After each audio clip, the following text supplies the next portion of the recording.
Hallelujah, praise the Lord. प्रभु की स्तुति हो, प्रभु की महिमा हो। प्रभु ने एक बार फिर से हमें अवसर दिया, मौका दिया कि हम प्रभु की हजूरी में आएँ। और आप इस समय कुर्बानी, धन्यवाद की कुर्बानी आपने चढ़ाई, अपने समय की कुर्बानी आपने दी और प्रभु को अपना समय दिया। तो समय जब आप पुकारोगे वो भी आपको समय देगा, वो भी आपकी प्रार्थनाओं को सुनेगा, आपके बातों को करेगा प्रभु, और आपको अपने राज्य में स्वीकार करेगा।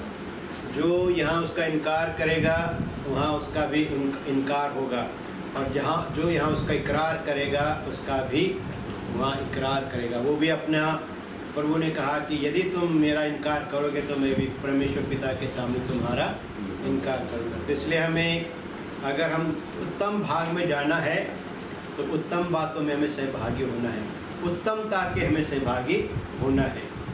हम अक्सर दुनिया के अंदर बेस्ट चुनते हैं अपने लिए, है ना, अच्छा चुनते हैं। और हम बाइबल में अब्राहम और लूत के बारे में देखते हैं कि जब उन दोनों का बंटवारा हुआ तो लूत ने क्या देखा, अपने लिए बेस्ट हिस्से को चुना, है ना।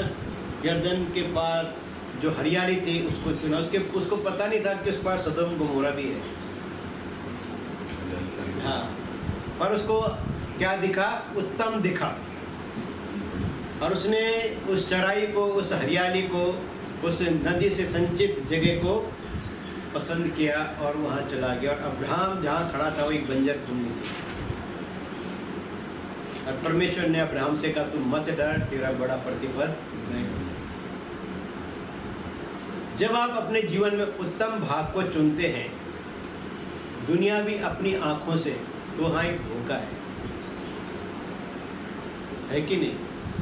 हम इस दुनिया के अंदर हर व्यक्ति एक उत्तम जीवन जीने की कोशिश कर रहा है, उत्तम जीवन, सबसे बढ़िया जीवन जीने की। लेकिन एक आदमी को छोड़कर कोई इसमें कामयाब हो नहीं पाया। मसीह यीशु को छोड़कर कोई भी इस धरती पर उत्तम जीवन जी के नहीं गए। इसलिए सबसे उत्तम अगर आपको जीवन जीना है तो सबसे पहले आपको उत्तम भाग चुनना होगा। इन आंखों से नहीं, आत्मिक आंखों से आपको अपने लिए क्या चुनना है, उत्तम भाग चुनना है। कल मैं आर्नोल्ड श्वार्ज़नेगर का इंटरव्यू देख रहा था और उसने कहा कि उन लोगों के साथ मत बैठो जो तुम्हें कहते ये नहीं हो सकता। उन लोगों के साथ मत बैठो जो कहते हैं कि ये इम्पॉसिबल है। कहता उन लोगों के साथ बैठो जो इम्पॉसिबल काम करते हैं। इम्पॉसिबल तब तक है जब तक आप उसे करते नहीं, है ना। पर जब आप उसे कर देते हैं तब वो पॉसिबल हो जाता है। तो जो लोग पहले ही हार जाते हैं कि नहीं ये नहीं हो सकता, ये हमारे बस की बात नहीं है, उन लोगों से कभी कुछ होता नहीं, और वो कभी उत्तमता को या सर्वोत्तम चीज़ों को नहीं पा सकते। इस दुनिया के अंदर जिन लोगों ने डिटर्मिनेशन के साथ काम किया उन्होंने उत्तम भाग को पाया, और जहाँ आपको जाना चाहिए वहाँ तक आप पहुँच सकते हैं। तो उसने कहा कि जब वो जर्मनी में था तो वो दिहाड़ी मजदूरी करता था, उसका परिवार भी बहुत गरीब था, लेकिन वो कहता था कि मेरा मन कभी वहाँ रहने का नहीं करता था। मैंने पोस्टरों में, मैगजीन में अमेरिका की ऊंची ऊंची बिल्डिंगें देखता था और मेरा मन हमेशा वहाँ भागने का करता था। लेकिन कहता उस टाइम में अमेरिका का वीजा एक जर्मन आदमी को मिलना नामुमकिन था, क्योंकि क्या थे, दुश्मन थे एक दूसरे के। तो कहता मैं एक दिन कहीं किसी जगह से जा रहा था, तो मैंने वहाँ एक मैगजीन देखी कि कोई व्यक्ति, इंग्लैंड का व्यक्ति मिस्टर यूनिवर्स बना और अमेरिकन फिल्म में काम कर रहा है। हरक्यूलिस फिल्म उसकी बनी थी, वो बॉडी बिल्डर था मिस्टर यूनिवर्स, और बहुत लोगों ने वो हरक्यूलिस फिल्म देखी होगी। तो कहता मेरे मन में आया कि मैं भी बॉडी बिल्डिंग करूँगा। कहता मैं अपने घर वालों को कहा मैं बॉडी बिल्डिंग करूँगा, एक दिन मिस्टर यूनिवर्स बनूंगा, मैं भी अमेरिका जाऊँगा। तो मेरे घर वालों ने कहा ये नामुमकिन बात है ना। हम दिहाड़ी मजदूरी करते हैं, कैसे करके जाएगा तू, कौन कैसे तू टाइम निकालेगा जिम जाने के लिए। उसने कहा एक दिन में 24 घंटे होते हैं, जिसमें से 8 घंटे हम सोते हैं, 16 घंटे हमारे पास होते हैं, जिसमें 8 घंटे हम काम करते हैं और बाकी के 8 घंटे जो बचते हैं उसमें मैं काम करूँगा। टाइम को उसने सेट किया, टाइम मैनेजमेंट किया और कुछ ही साल में वो मिस्टर यूनिवर्स का तख्त जीत गया। और उसके बाद अमेरिका गया, वहाँ जाकर उसने काफ़ी कंपटीशन जीते, काफ़ी हारा भी, वो बहुत कंपटीशन हारा भी, बहुत जीता भी। और उसने कहा हारने वाला ही हमेशा जीतता है। जिसने जब तक हार का स्वाद नहीं चखा, बोला उसको जीत का वैल्यू नहीं पता चलती है। फिर वो कहता है फिर मैंने फिल्मों में ट्राई किया और मैं डायरेक्ट एक डायरेक्टर से मिला, उसको मैंने कहा कि मुझे अब आपके फिल्म में लीड रोल चाहिए। कहते हैं एक तो तुझे अंग्रेजी बोलनी नहीं आती, दूसरे तुझे एक्टिंग का ABCD नहीं आता, तो कैसे यहाँ पे आएगा। तो उसने कहा कि मैं करूँगा। कहते कैसे? आधा से ज़्यादा समय तो तेरा कमाई में, नौकरी में, जॉब करने में निकल जाता है, कैसे करेगा? तो कहता आज भी मेरे पास 24 ही घंटे हैं, आज भी मैं 8 ही घंटे काम करता हूँ। अब मैं 4 घंटे जिम जाऊँगा, इंग्लिश सीखूँगा और 4 घंटे में एक्टिंग सीखूँगा और एक दिन वो सुपरस्टार बना।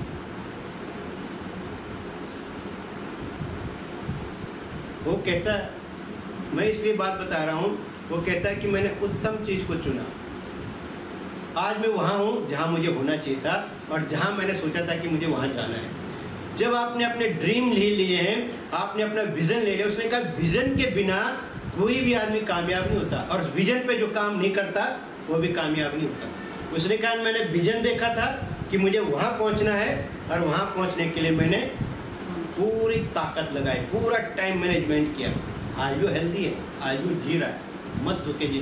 उसको बोला तू गवर्नर नहीं बन सकता, वो गवर्नर भी बना।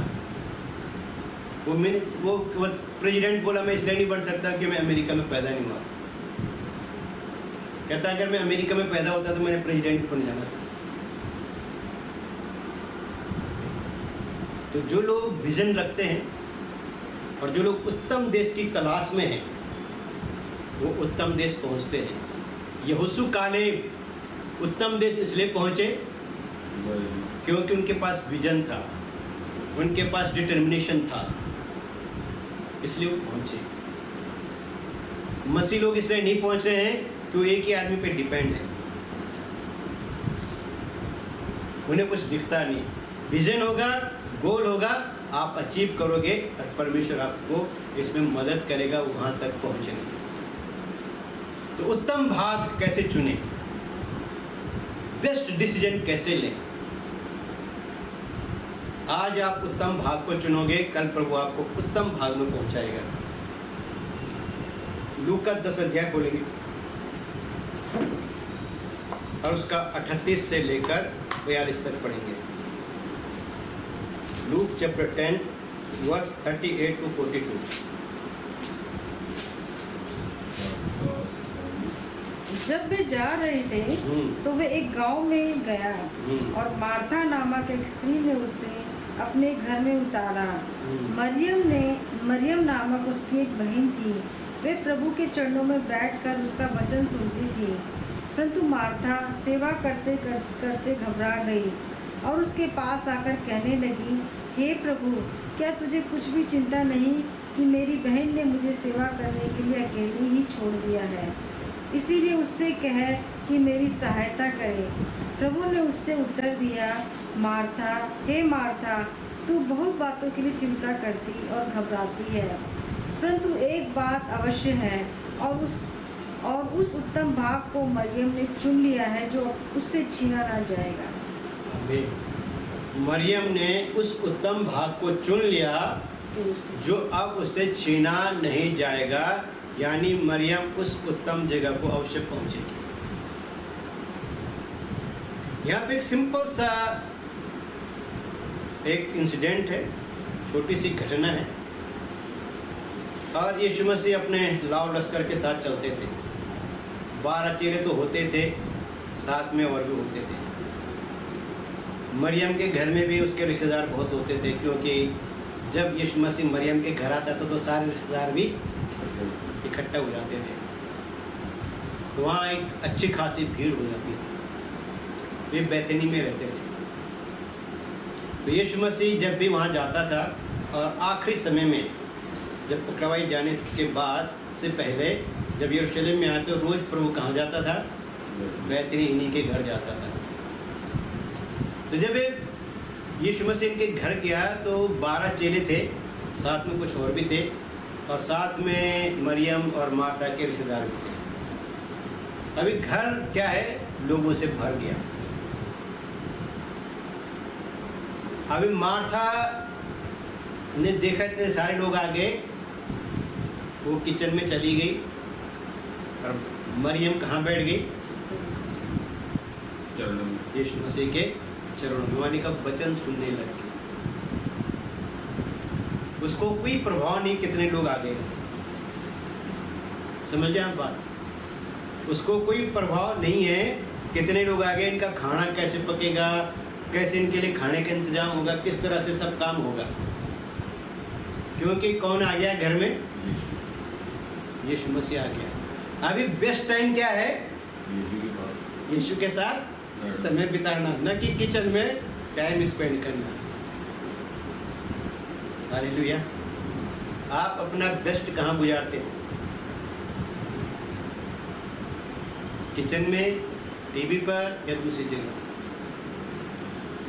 क्या सुनने में आप अपना टाइम स्पेंड करते हैं? मरियम के घर में जब यीशु मसीह आया तो मरियम ने किसी चीज़ की बॉदर नहीं किया, किसी चीज़ के ऊपर उसने फोकस नहीं किया कि कितनी भीड़ आ गई, कितने लोग इकट्ठा हो गए, इनके लिए अब रोटी बनानी होगी, सब्जी बनानी होगा, है ना। अक्सर यही करते हम लोग, जब कोई हमारे घर आ जाता है तो हम फटाफट आओ भाई चिकन लाओ जी, ये ले आओ जी, सलाद ले आओ जी, अब मंगाते फटाफट हाथों हाथ। हम भी करते हैं कई बार जब कोई पास्टर हमारे घर आता है, भाई प्रभु का दास है, उसको चिकन मटन तो खिलाना ही है, ये ट्रेडिशन भी बन गया अब तो। इम्पोर्टेंट बात क्या है वो हम आज भी नहीं कर रहे। पास्टर हमारे घर से नाराज होकर नहीं करना चाहिए, उत्तम हिस्सा छोड़ देते हैं। अक्सर पास्टर की खिदमतगारी में लग जाते हैं। मैं होशियारपुर में एक बार चला गया था, बाय द वे चला गया था, मैं जाने का कोई मकसद नहीं था, पर कोई मेरे को लेकर चला गया, फोर्सफुली लेके, कहते चलो तो सही एक बार देख लो। वो सारे कैथलिक्स लोग थे और वो ऑलरेडी वहाँ पे काफ़ी पास्टर भी बैठे हुए थे। जब वो बातचीत, मैंने उस घर में एक बात खासियत क्या देखी कि उस घर में एक खाने पीने की सेवा नहीं थी। वो जैसे शुरू हुए, कहते बैठे वो सारे परिवार के लोग बैठे, सारे काफ़ी लोग थे, 40-50 लोग इकट्ठा हो गए, 4-5 पास्टर भी बैठे थे, एक पास्टर मुझे भी लेके गया था, मैं भी चला गया। वो बैठते ही पानी पूनी पिया और उसके बाद कहते हैं जी कलाम शुरू करो।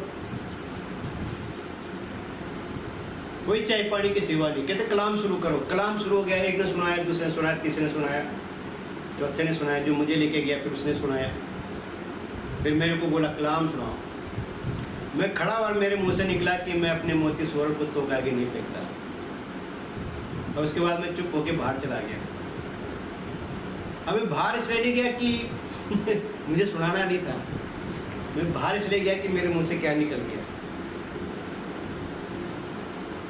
तो गलत बोल गया मैं, मुझे नहीं बोलना चाहिए था, पर मुझे नहीं मालूम था कि ये मेरे मुंह से जो शब्द निकला किसने निकाला है, प्रभु ने निकाला। तो वो घर का जो मुखिया था वो बाहर आया, कहते सर आप चुप क्यों होंगे? पहली बार किसी आदमी ने सच बोला है, आइए। ये कलाम सुनने के लिए तुम तरस रहे हैं, हम कुत्ते और सुअर ही हैं। प्लीज आज हमें हमारी गंद से साफ कीजिए, सुनाइए कलाम। आज वो कलाम सुनाइए जो हमारे हृदय को छेद दे। और मेरे को जैसे एनर्जी मिल गया, मैं गया और मैंने आधा घंटा बोला, सबके घुटने टिक गए। वो कहता है कि जो इतने साल से हमारे घर में कई लोग आए,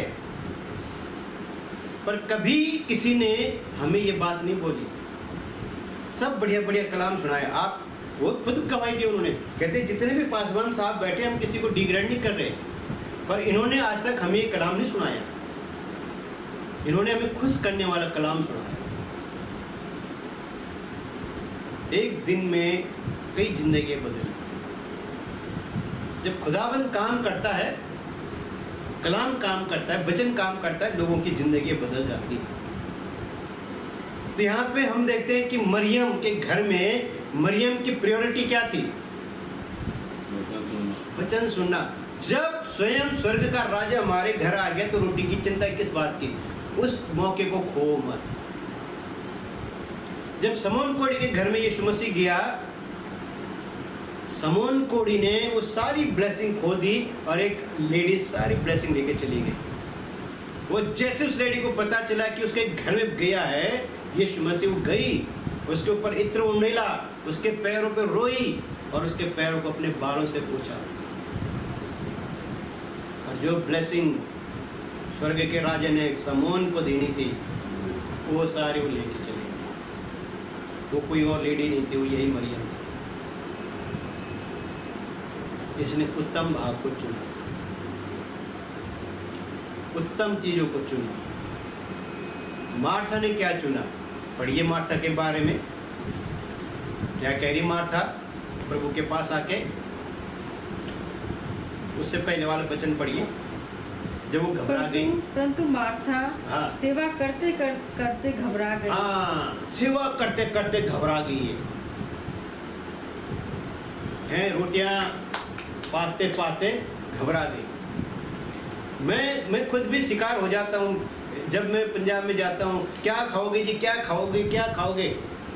मैं जो खाना चाहता हूँ, प्रभु ने कहा कि मेरा जो खाना है वो ये है कि मैं अपने पिता की इच्छा पूरी करूँ। और जबरदस्ती पीछे पड़ जाते हैं, नहीं जी कुछ तो बोलो ना पास्टर जी, जबरदस्ती खिलाते हैं। हम किस काम के लिए गए हैं, किस काम के लिए घर में आए, वो काम पहले होना चाहिए। खाने पीने की सेवा बाद में। आप घबरा न जाओ इतनी सेवा करते करते। ये घबरा गई, फिर क्या हुआ? पास आकर कहने लगी, हाँ, हे प्रभु, क्यों तुझे कुछ भी चिंता नहीं? हाँ, क्या तुझे कुछ भी चिंता नहीं हाँ, कि मेरी बहनें मुझे से सेवा करने के लिए अकेली ही छोड़ दिया? हाँ। वो क्या शिकायत कर रही है आके प्रभु के पास? मरियम वचन सुन रही है, आके डिस्टर्बेंस क्रिएट कर रही है और पूछती है कि प्रभु तेरे को मेरी कोई चिंता नहीं है? तुझे दिख नहीं रहा है? मैं अकेली लगी हुई हूँ खाना बनाने में और यहाँ बैठे, यहाँ तेरे पैरों पे बैठी हुई है टाइम। ये लेजी, ये सुस्त आलसी, कुछ काम नहीं करती, धेले का काम नहीं करती है। पता नहीं क्या क्या कुछ बोला होगा। यहाँ पे हमें शॉर्टकट ही बोला, पर हम अपनी तरफ से जोड़ रहे हैं इसको। कैसे कुछ बोला होगा उसने, किसी ने मुझे अकेला छोड़ दिया, बोल इसको ये मेरी कुछ मदद करे, मेरी कुछ हेल्प करे। उसने सोचा कि प्रभु मेरा फेवर लेगा। उसने क्या सोचा? प्रभु मेरी फेवर लेगा और मुझे ब्लेस करेगा, मुझे आशीष करेगा और मरियम को डांटेगा। पर वो उल्टा गया। वो क्या गया? उल्टा गया। आगे क्या बोलता है प्रभु फिर इसको? इसलिए उससे कह कि मेरी सहायता करे। हाँ। प्रभु ने उसे उत्तर दिया, हाँ, मार्था, हे मार्था, तू बहुत बातों के लिए चिंता करती और घबराती है। हाँ, तू बहुत बातों के लिए चिंता करती और घबरा जाती है, परंतु एक बात आवश्यक है, हाँ, और उस उत्तम भाव को मरियम ने चुन लिया, हाँ। जो उससे छीना ना जाएगा। कहता तू व्यर्थी चिंता करती है, बेकारी घबराती है, तू बेकारी तो उलझी हुई है। पर एक बात आवश्यक है कि मरियम ने उत्तम भाग को चुन लिया। उत्तम भाग जो उससे कोई छीन नहीं सकता। आप अपना उत्तम भाग चुनिए, ये आपके लिए है। परमेश्वर ने आपको उत्तम दिया। भजन संहिता 103 खोलिए।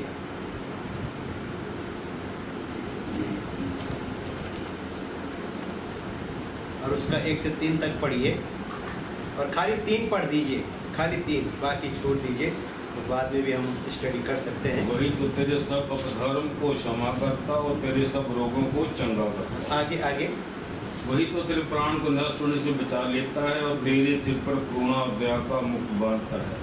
वही तो तेरी लालसा को उत्तम पदार्थों से यही तृप्त वाला। करता, हाँ। जिससे तेरी जवानी काप समान नहीं हो जाती। क्या करता है? तुझे उत्तम पदार्थों से क्या करता है?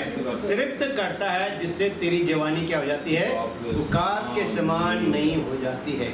अगर आप परमेश्वर से उत्तम चीजों को, उत्तम पदार्थों को पाना चाहते हैं, तो आपको पहले उत्तम भाग को चुनना पड़ेगा। लूत की तरह उत्तम भाग नहीं चुनना, उस भाग को चुनना जो इंपॉर्टेंट है। याकूब और याकूब ने उत्तम भाग को चुना, एसाव ने दुनियावी अफेयर को चुना, इसलिए आशीर्वाद और पहलौठापन याकूब ले गए। बाइबल के अंदर जिस व्यक्ति ने उत्तम भाग को चुना वो आगे बढ़ा। एलिशा ने एलिया के उत्तम भाग को ले लिया, पर एलिशा से क्या नाम था उसका? गेजही उत्तम भाग को न ले सका और वंचित रह गया, खत्म हो गया, कोड़ लग गया जिंदगी भर का, पूरे खानदान को लग गया, कई पुस्तों तक वो चला। उत्तम भाग चुनिए, परमेश्वर आपको उत्तम हिस्सा देगा। जब तक आपका चुनाव उत्तम नहीं होगा, आप उत्तम चीजों तक नहीं पहुंच सकेंगे, आप अपने विजन को कंप्लीट नहीं कर सकेंगे। उत्तम भाग जो मरियम ने चुन लिया, बेस्ट पार्ट उसने चुना है ना। यूहन्ना 6:27 पढ़िए।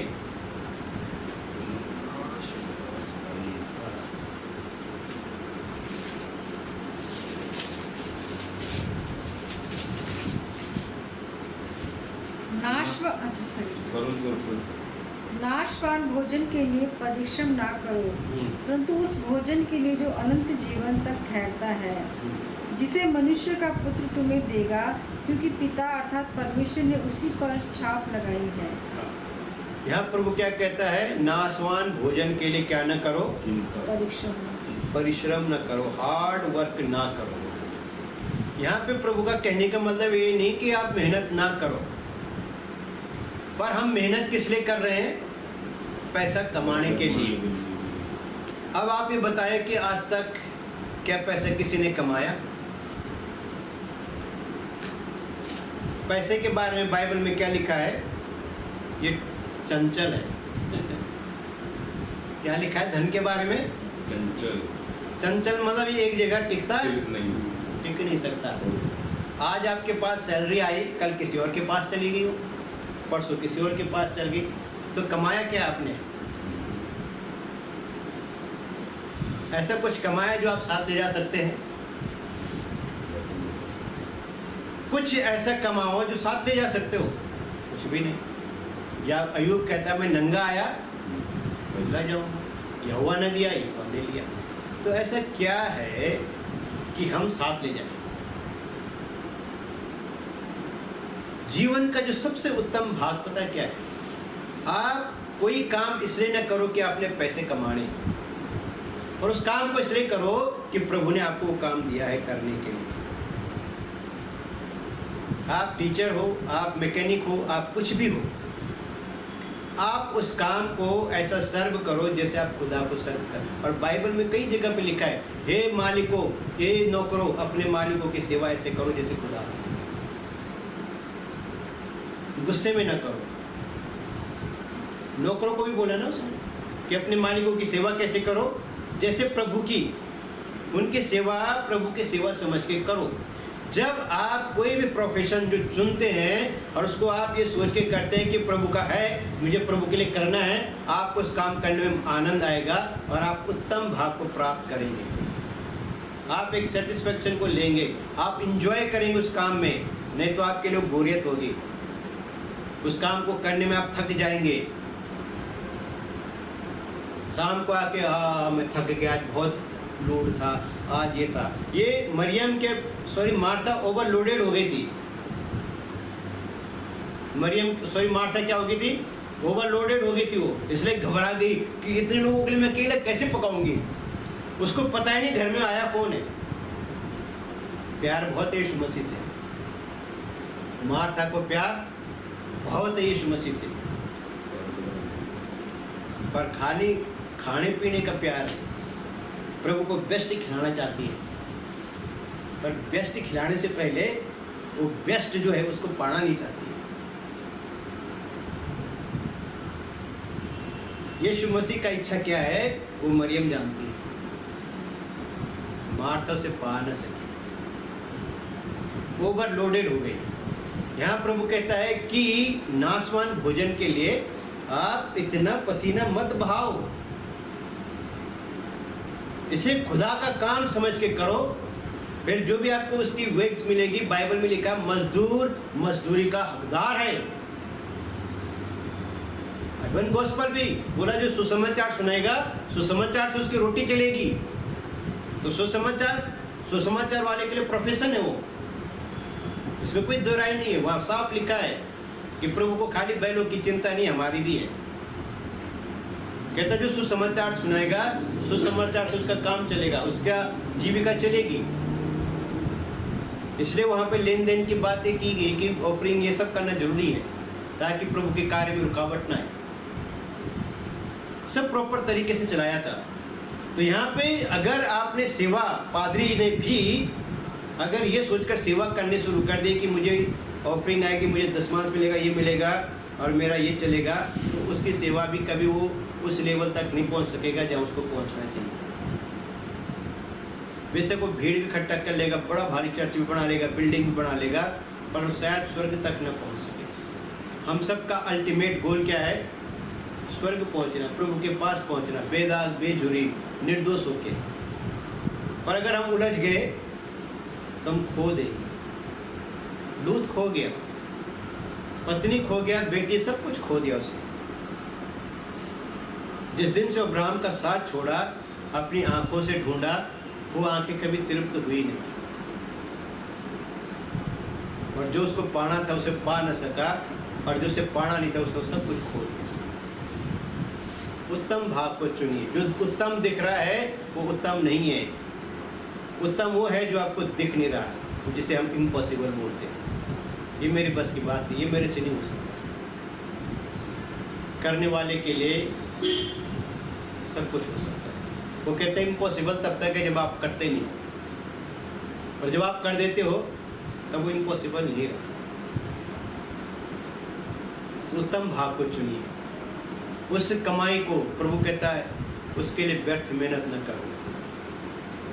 और जब तक आप पैसा कमाते कमाते कमाते कुछ हाथ नहीं आता, और सिवाय थकान के, सिवाय बर्डन के, सिवाय टेंशन के और कुछ भी नहीं। और जिस दिन आपने ये सोच के शुरू कर दिया कि ये प्रभु का काम है, प्रभु ने काम मुझे दिया है, मुझे लोगों की सेवा करनी है, आप आशीष पाएंगे। मदर टेरेसा के बारे में मैंने एक वो पढ़ा था आर्टिकल कि एक लेडीज, रिच लेडी, लड़की, जवान लड़की मदर टेरेसा के पास आई, इम्प्रेस होके कि मुझे भी मदर टेरेसा के साथ सेवा करनी। वो नॉन क्रिश्चियन बैकग्राउंड से थी, बंगाल, बहुत बड़े घराने की लड़की थी। अभी वो मदर है वहाँ पे। तो उस लेडी जब वो प्रभु मतलब ये मदर टेरेसा के पास आई तो कहती, मदर मुझे भी सेवा करनी है आपके साथ, मैं भी ह्यूमैनिटी को सेवा करना चाहती हूँ। कहते कोई बात नहीं बेटे, आप अंदर एक व्यक्ति हैं, जाओ उसके घाव पे मरहम लगाओ। तो जो अंदर व्यक्ति बैठा था वो पूरा कोढ़ से डूबा हुआ था और नंगा भी था। वो उसको देख के बाहर आ गई। कहती, मतलब उसके अंदर घृणा से आई। कहता मदर कुछ और काम दो, ये मेरी बस की बात नहीं। तो कहता वो मेरे साथ चलो। मदर टेरेसा उसको अंदर लेकर गए, उस आदमी को चूमा, कोढ़ था, फिर उसको चूमा, उसको उसके घाव को साफ किया, फिर उसको कपड़े पहनाए, जो भी पट्टियाँ उट्टियाँ बांधनी होती वो पहनाई, फिर उसको गोदी में उठाया। तब मदर टेरेसा ठीक ठाक जवान थे। उठा के फिर उसको उसके जहाँ उसको लिटाना था वहाँ लिटाया। तो उस लड़की ने पूछा, मदर आप ये कैसे कर लेती हो? कहती बेटी अगर मैं इसको तेरी नज़र से देखूं तो मैं कभी नहीं कर सकती, पर इस आदमी के जो घाव है ना, इसमें मुझे अपने प्रभु के घाव दिखते हैं। और जब मैं इसके घाव पे मरहम लगाती हूँ तो मुझे ऐसा लगता है कि मैं अपने प्रभु के घाव पर मरहम लगा, पट्टी कर। इसलिए मदर टेरेसा संत ना भी बोलो उसको, वो संत थी, क्योंकि उसका फोकस सही है। वो लोगों को इसलिए नहीं सेवा कर रही कि उसको अपना नाम लेना है। वो फेमस इसलिए नहीं हुई कि वो फेमस होने के लिए काम किया, नहीं। दुनिया ने हजारों नॉन क्रिश्चियन लोगों ने उसको एलिगेशन लगाया कि ये लोगों को कन्वर्जन करने आई, वहाँ से ये पढ़ा के आया। नहीं नहीं, आप जाके एक बार कोड़ी को चूम करके देख लो, आपको पता चल जाएगा कि मदर टेरेसा में आप में क्या फ़र्क है। जो अपने आप को कहते हैं हम ज़्यादा धर्मी, हम ज़्यादा संस्कारी, हम ज़्यादा ये हैं, वो एक बार किसी कोड़ी को चूम के दिखा दे, उसको गोदी में उठाकर उसको चूम के दिखा दे, ये वो व्यक्ति कर सकता है जो यीशु के घावों को अपने शरीर पर लिए फिरता है। तो पौलुस कहता है आगे से कोई मुझे दुख न दे कि मैं मसीह के दागों को अपने शरीर में लिए फिरता हूँ। ये लोग वो हैं। मदर टेरेसा से बड़ी सेवकाई किसी की नहीं आज की डेट में। हजारों लाखों लोगों को प्रभु में जीवन दिया, हजारों करोड़ों लोगों की सेवा की वर्ल्ड वाइड। गरीबों को, कोड़ियों को, अछूतों को उसने टच किया, जिनको कोई छूना नहीं चाहता, जिनको कोई प्यार करना नहीं चाहता, वो वहाँ गई। अपने देश में लग्जरी को छोड़ के आई। अच्छे घर की लड़की थी, रॉयल फैमिली से बिलोंग करती थी, कहाँ से कहाँ पहुँची, आज प्रभु के पास है। वो यीशु मसीह को अपना मास्टर कहती थी, किसी और को उसने अपना मास्टर नहीं कहा। इसलिए वेटिकन पोप हुए थे, इन्होंने इसको संत बोलने से मना कर दिया था। अगला वचन पढ़ेंगे, भजन संहिता 27 उसका 4।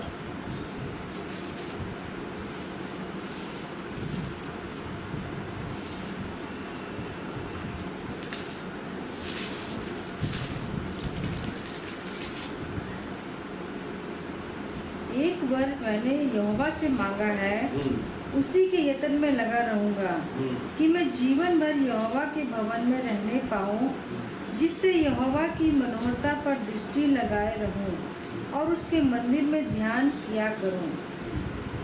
क्या कहता है? कौन सा वर मांगा है मैंने यहोवा से? मैंने यहोवा से मांगा, उसी के यत्न में लगा। हाँ, उसी वर के या उसी विजन के यत्न में लगा रहूंगा, जिंदगी भर में उसी को पाने में लगा रहूंगा। क्या यत्न है वो, क्या विजन है? जिससे यहोवा की मनोहरता पर दृष्टि। मैं कहाँ रहूं? नहीं, यहोवा के भवन में। मैं यहोवा के भवन में रहने पाऊं। मैं यहोवा के भवन में रहने पाऊं, और जिससे यहोवा की मनोहरता पर दृष्टि लगाए रहूं। यहोवा की मनोहरता पर मैं दृष्टि लगाए रखूं और उसके मंदिर में ध्यान किया करूं। और उसके मंदिर में ध्यान क्या करूं।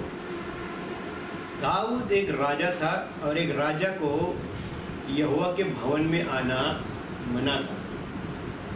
वो जाता था, पर 3 दिन तक अपने आप को पवित्र रख के जाता था। 3 दिन तक वो अपनी पत्नियों के पास नहीं जाता था। जब यहोवा के भवन जाने से पहले अपने आप को अलग रखता था, पर तब फिर वो जाता था। अब दाऊद वहाँ बार बार नहीं जा सकता, इसलिए क्या बोलता है? मैंने एक वर मांगा है, यानी मैंने उत्तम हिस्सा मांगा है यहोवा से, और मैं दिन रात उसी के यत्न में रहता हूँ कि मैं यहोवा के भवन में रहने पाऊँ और उसकी मनोहरता को निहारता रहूं, उसकी ब्यूटी को मैं देखता रहूं, और उसके मंदिर में दिन और रात उसका ध्यान किया करूं। ये है उसके हार्ट डिजायर, एक ख्वाहिश है उसके जीवन की, ये विजन है उसका। इसलिए उसको जब बड़ा भारी सोने का बिस्तर बनाया गया, उसके लिए एक बढ़िया हाथी दांत का बेड बनाया गया, सोने से मढ़ा गया, बेस्ट क्वालिटी का नायलन से उसके गद्दे वगैरह उसके लाए गए। हिराम का राजा दे के गया। दाऊद के लिए भवन भी बनाया उसने, बिस्तर भी बनाया, बेड भी बनाया। जब दाऊद उस भवन में गया, उस बेड को देखा, कहता मेरा यहोवा तो तंबू में रहता है ना। मैं कैसे, और मैं देवदार के भवन में रहता हूँ, मैं कैसे इस बेड पे सोऊं? मेरा प्रभु तो तंबू में रहता है। कहता मैं तब तक न सोऊंगा जब तक मैं अपने प्रभु के लिए, है ना, लाखों करोड़ों का बेड छोड़ के बंदा जमीन पे सोता था। बोलेंगे तो खाट पे सोता था। क्या था वो? राजा। ऐसा राजा इतिहास में पैदा हुआ नहीं। दुनिया को छोड़ना पड़ता है उत्तम भाग को पाने के लिए, दुनिया की सहूलियतों को छोड़ना पड़ता है उत्तम भाग को लेने के लिए। इसने छोड़ा, इसलिए स्वर्ग में आज भी इसको किंग डेविड बोलते हैं। आज भी स्वर्ग में इसको राजा करके ही प्रोनाउंस किया जाता है। परमेश्वर भी इसको किंग डेविड करके बोलता है। अगर आप बाइबल पढ़ लो तो वहाँ लिखा है राजा, है ना। जब प्रार्थना करता है तो राजा प्रभु की इच्छा पूरी करे, प्रभु राजा की इच्छा पूरी करे। तो ये राजा अपने आप से नहीं, आत्मा में बोलता है अपने आप को, क्योंकि परमेश्वर इसको प्रोनाउंस ही कर रहा है, किंग डेविड, मैंने तुझे राजा होने के लिए चुना है, किंग। इसकी इच्छा ये है। इसलिए जब ये यहोवा के भवन में गया तो उसने क्या देखा?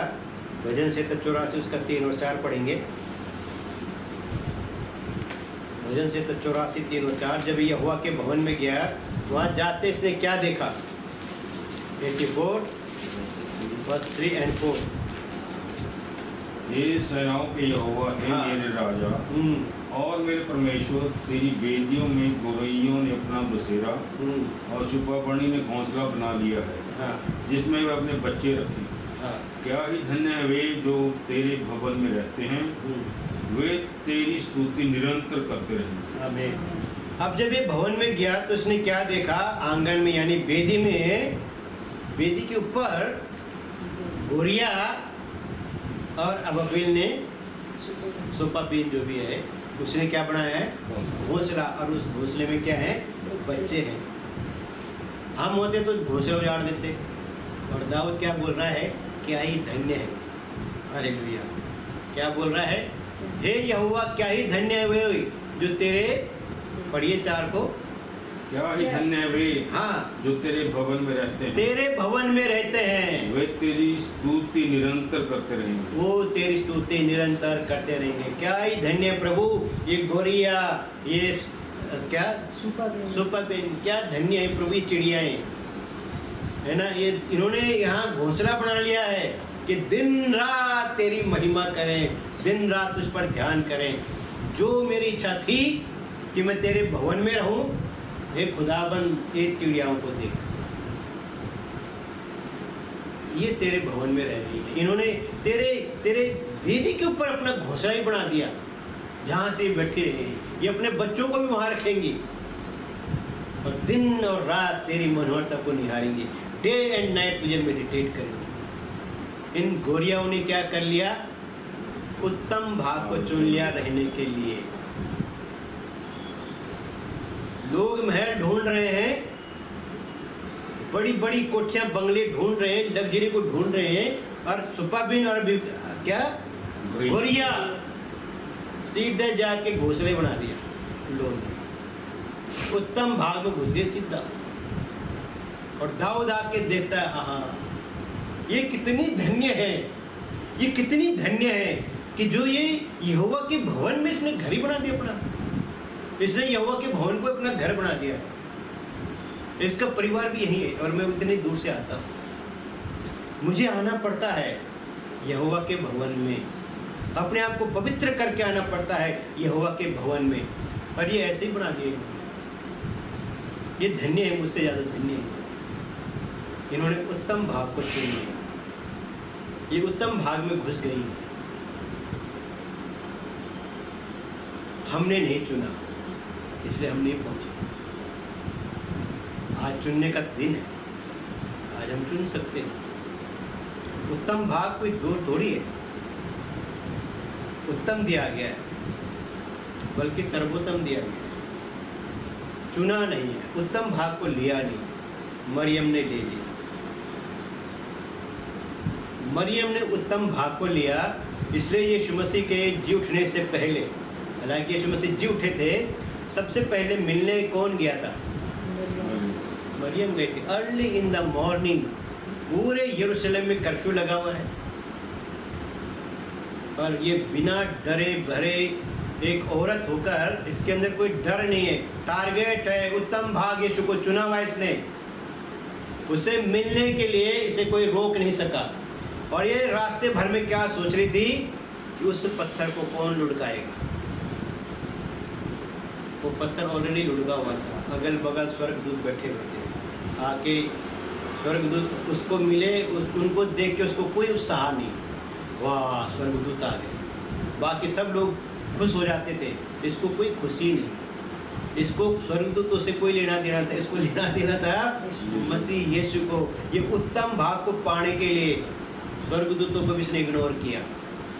कहता है भाई कहाँ है वो, कहता तू कहाँ ढूंढने आई, तो जी उठा, वो गलील को चला गया, वो कब्र के अंदर जाके देखते वो है ही नहीं। कहते भाई कहाँ कर दिया तुमने उसको।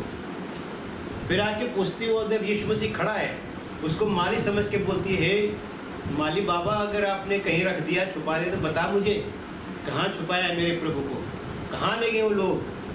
वो बेचैन हो गई है, मरियम मार्था रोटी बना बना के बेचैन हो गई और ये प्रभु को ढूंढते ढूंढते बेचैन हो गई। आप बेचैनी देख लीजिए, दोनों के फर्क है। ये उत्तम भाग को पाने के लिए बेचैन है और रोटी पकाने में बेचैन है। ये उत्तम भाग को प्राप्त करने के लिए बेचैन है और हम दुनिया में उत्तम चीज़ों को पाने के लिए बेचैन हैं जो कभी मिलती नहीं। और तब यीशु मसीह कहते हे मरियम, हवा से इसको महसूस हो गया और कहती हे रब्बूनी। कहता प्रभु कहता अभी मुझे चिपकना नहीं, अभी मैं ऊपर गया नहीं, जा बता मेरे भाइयों को बता। दर्शन किसको मिला और 3.5 साल कौन रहे उसके साथ? चेले। इसके घर तो कभी कभार जाता था, चेले 24/7 थे यीशु मसीह के साथ। पर मिला कौन? मत भूलिए, इवन यीशु मसीह को पैदा करने वाली मदर मेरी भी को भी यीशु मसीह पहले नहीं मिला, पहले इसको मिला। सबसे पहले दर्शन इसको मिला, सबसे पहले धन्य औरत ये कहेगी। प्रभु ने कहा इसका चर्चा हर जगह होगा, जहाँ जहाँ भी मेरे वचन का सुसमाचार प्रचार किया जाएगा वहाँ वहाँ इस लेडी के इस कार्य का भी प्रचार किया जाएगा। इसके बिना सुसमाचार अधूरा है। उत्तम भाग चुनिए, उत्तम भाग में रहिए, एक दिन आपको उत्तम मिलेगा। आओ हम प्रार्थना करें।